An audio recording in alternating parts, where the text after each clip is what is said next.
I think any allegation of bribery is a tarnish on whomever it's being made against, whether it's an individual person or a department.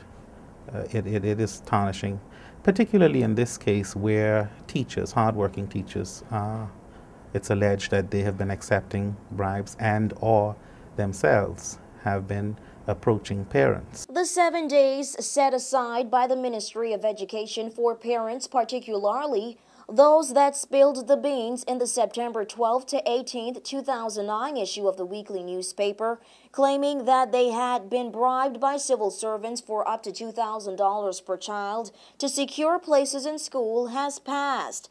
And Deputy Director of Education Edgar Howell says no one has yet backed up their claims. Not to myself or to the Undersecretary in the Ministry of Education. We asked him if he thought the reason why parents did not come forward is to disguise the identity of the education official or officials alleged to have bribed them. I don't know. I really don't know why people did not use that window that was given. Howell was also asked if he had received any feedback on how the individuals whose names were blasted in the press statement felt. No comments. And with the bad economy, government workers being paid late, and hundreds of parents desperate to put their kids in school, could bribery be likely or the perfect money-making route? Every parent must want their child to be in school, and I'm sure that parents are making every effort that they can to have their children in school. I can't comment on the speculation that this is perfect. The environment is what it is. And I would expect that if parents are going to resort to that they ought to think carefully through what it is they're doing.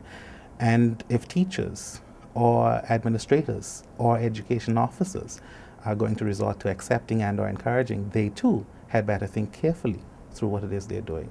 Howell said that investigations are still in full swing. The ministry asks that these persons declare the amount of money they have paid, the date, time, and place when payments were made, the name or names of the child or children on whose behalf the alleged bribes were being made, and the outcome. I'm not saying that it may not have happened. I can't put my neck on the block to do that. Following the hectic registration process on July 7, 2009, nearly 300 children were unable to get into government schools due to insufficient space and improper documentation. This forced some private schools to lower their tuitions for underprivileged parents, and many students are still out of school. News 4 will continue to closely keep an eye on this developing story. For WIV4 News, I'm Nikira John.